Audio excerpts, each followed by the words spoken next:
The officer at the desk was named Sergeant Benson, a man in his early 40s with thick sideburns and a tired look. But he looked at her and asked her to repeat herself again. "My husband is missing. His name is Michael James. He came to this town yesterday for an interview. He called me last night, showed me the hotel room. The food menu had the name of the Hotel Sunlight guest house. But today, they are telling me he was never there. Please, I know what I saw. Something is wrong." Benson frowned. "And he hasn't contacted you since last night?" "No, nothing. Not even a text." "Alright, we'll look into it." He called 2 younger officers, Corporal Musa and Officer Chucks, and asked them to follow him. They wore plain clothes, grabbed a notepad and a camera, and told Linda to come along as they drove to the guest house. Mama Grace was outside, watering the flowers in front of the guest house when the police van parked by the side. She didn't look surprised. "Good afternoon, officers," she said with a soft smile. Sergeant Benson stepped forward. "Good afternoon. We received a report.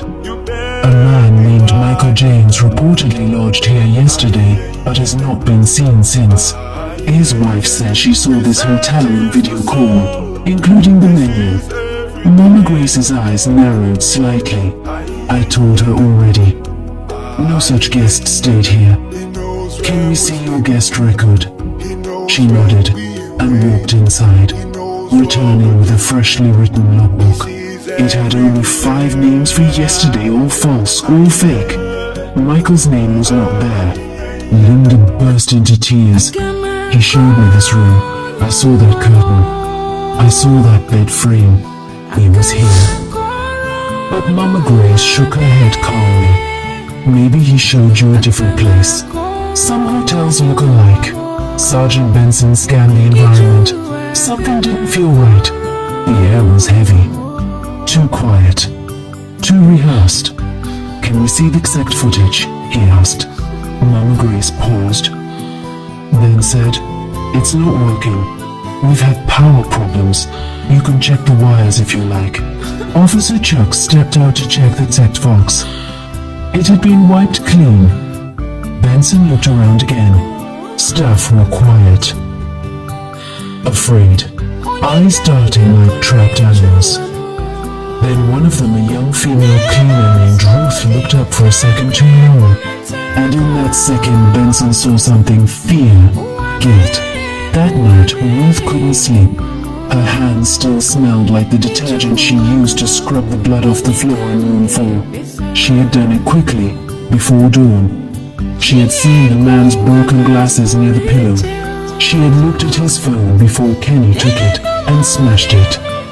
Now the police had come, and the man's wife had cried, and Ruth's stomach twisted like snakes. She had sworn an oath, yes, but she hadn't killed anyone.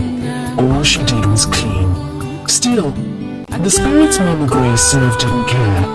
If Ruth opened her mouth, they would come for her. That's what Mama Grace had said, but Ruth was not okay. That night, as she lay in bed in the tiny staff quarters behind the hotel, she whispered a prayer. "God, forgive me. I was only trying to feed myself. I didn't know they were killing people." And then she heard it. A knock, not on the door.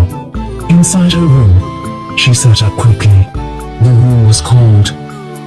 Her blanket had fallen to the floor, and in the corner, something moved. A shadow, tall, familiar, and then a voice. "Healthy, tell her I was here," Ruth screamed. Elsewhere that same night, in a small bedroom back in the city, Linda finally cried herself to sleep. Her children were sleeping next to her. She had kept their father's shirt under their pillow, hoping it would bring comfort. But in her sleep she dreamed. The dream was strange. She was standing in a dark hallway. The doors were all closed. She walked forward, hearing soft whispers. Then one door opened, slowly, Inside, she saw a man sitting on the edge of a bed. "Michael," she whispered. He looked up. His eyes were red. His body was covered in blood, but his face was calm. "Linda," he said. "Don't stop. I was there. Room 4. Sunlight Guest House. Trust your eyes." She woke up screaming. Her heart raced. The pillow was wet with tears. She knew it wasn't just a dream. He was trying to reach her. The following day, as the police prepared to write a report, an unexpected visitor came to the station. He was a man in his late 30s. His name was Elijah Thomas. He walked with a limp and had burn scars on one hand. He looked rough, like someone who had seen war. "I heard a man went missing at Sunlight Guest House," he said. Sergeant Benson looked up. "And who are you?" Elijah sat down. "I was one of their guests 6 years ago." Benson's eyes widened. "What?" "They almost got me. Same way. I was drugged. I woke up half naked in the bush 3 miles away. I went to the police back then, but the report disappeared. Nobody believed me."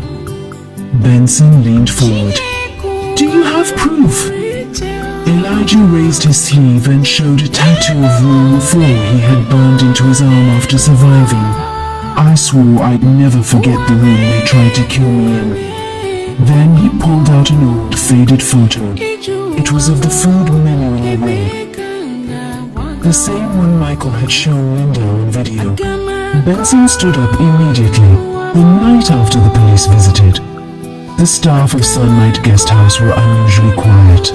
Even Kenny, the widow's son, who was always loud and boastful, kept to himself.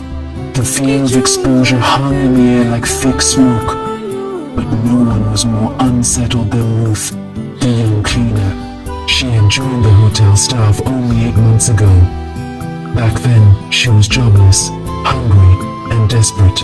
Mama Grace had offered her a place to stay, food to eat, and a stable job. But she hadn't known that the job would come with blood on her hands. They told her it was just cleansing rituals and that the guests were chosen. That she had cleaned up after those rituals, and what she had seen were not spiritual sacrifices, they were murders.